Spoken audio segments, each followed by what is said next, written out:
entretien avec Sidiki Bakaba, un géant du cinéma ivoirien et africain, invité d'honneur de la 24e édition du festival Écran Noir. Il crève donc l'écran de l'actualité CRTV News. Ici, toute l'info sur sa vie, sa carrière et ses rêves. Sidiki Bakaba, Initele, comme on dit chez les Mandingues.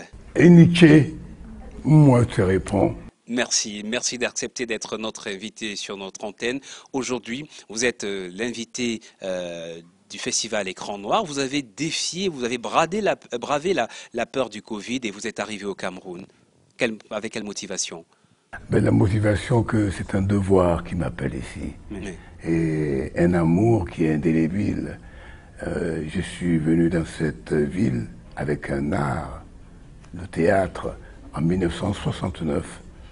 La pièce de Bernard Dadier qui s'appelle Monsieur Togoyini, une tournée panafricaine dans les pays francophones d'Afrique. Et bien voilà, donc depuis je suis revenu En 2013 notamment. En 2013, donc c'est la troisième fois que je suis à Écran Noir. Et voilà. L'histoire de votre vie, c'est des voyages, ces voyages qui passent par le Cameroun, qui passent par le festival Écran Noir. D'ailleurs, on vous a entendu prononcer des noms, Gérard Essomba, Daniel Kamoa, Alphonse Béni et Bassek Bakobio qui portent le festival Écran Noir. Quand ces noms défilent dans votre esprit, qu'est-ce que vous dites? Je me dis, vous savez, faire du film, c'est bon, mais il faut qu'il soit vu. Moi, j'ai une quarantaine de films. Mais se sacrifier sa carrière, parce que Bakobio est un réalisateur qui a fait Le Grand Blanc de Lambaréné. Mais il a sacrifié ça pour servir justement la diffusion des films. Un festival, c'est le lieu où justement on se rencontre. Ça suscite des rencontres, mais surtout des créations, mais surtout qu'on voit des films. Et cela, je tire mon chapeau à Bakobio, parce que le tout n'est pas de commencer, mais c'est de continuer. Que je sois honoré dans cette même lignée, je dis merci au Cameroun, merci à Bakobio. Pour le festival, il y a une tête d'affiche, l'aventure ambiguë. Il a fallu plus de 22 ans pour que l'œuvre de Cheikh Hamidou Kane rencontre le cinéma, de la littérature au cinéma. Et vous nous dites, dans les secrets de l'histoire, que c'est un film qui a rassemblé près de 4 générations. À quel point ce film vous tient à cœur?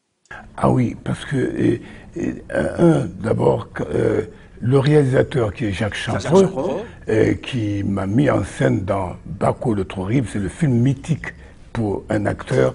Il y a toujours un film qui vous marque. Et Jacques Champreux et moi, pour avoir fait un film déjà ensemble, a décidé que ce soit moi qui m'occupe même du casting. J'ai réalisé un rêve en faisant ce casting. Douta Seck, c'était c'était le plus grand, et dont on rêve de rencontrer et jouer avec lui. J'avais travaillé avec lui au niveau de radio, des pièces radiophoniques. Puis ça va réunir quelque chose de très fort pour moi aujourd'hui, parce que c'est Manu Dibango qu'on fait venir aussi en Côte d'Ivoire pour qu'il goûte au parfum du tournage et qu'il rencontre, enfin, qu'il retrouve l'auteur Cheikh Hamidou Kane. Ils sont de la même génération d'ailleurs. Et l'aventure ambiguë, c'est eux qui ont connu l'aventure ambiguë. C'est eux qui ont vécu l'aventure ambiguë.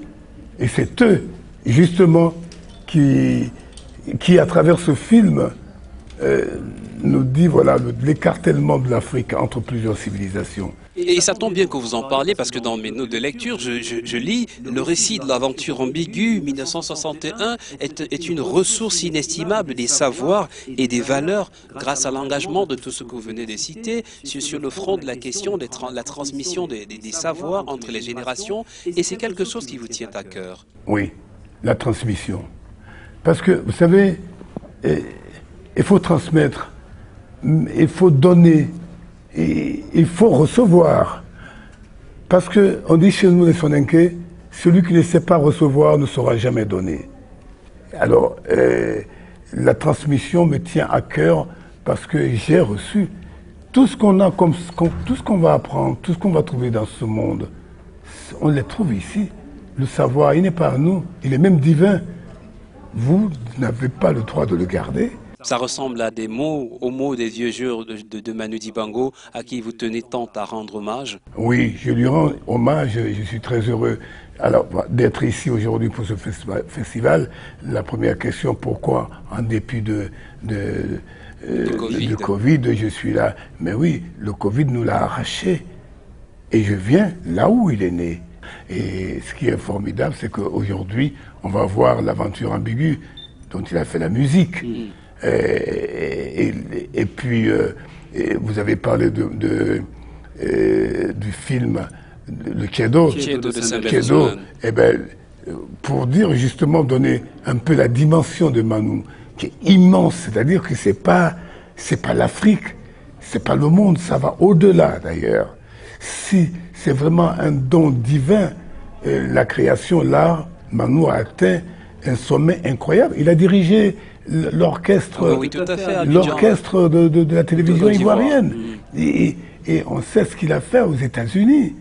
Je l'avais d'ailleurs immortalisé au Palais de la Culture, devant le salon d'honneur. C'était la photo de Manu Dibango, le cadre. On va sortir de cet entretien avec quelque chose qui flirte avec l'anecdotique. On dit au Cameroun que la Côte d'Ivoire est le jumeau du Cameroun. On dit que Tara, c'est comme Gao à Abidjan.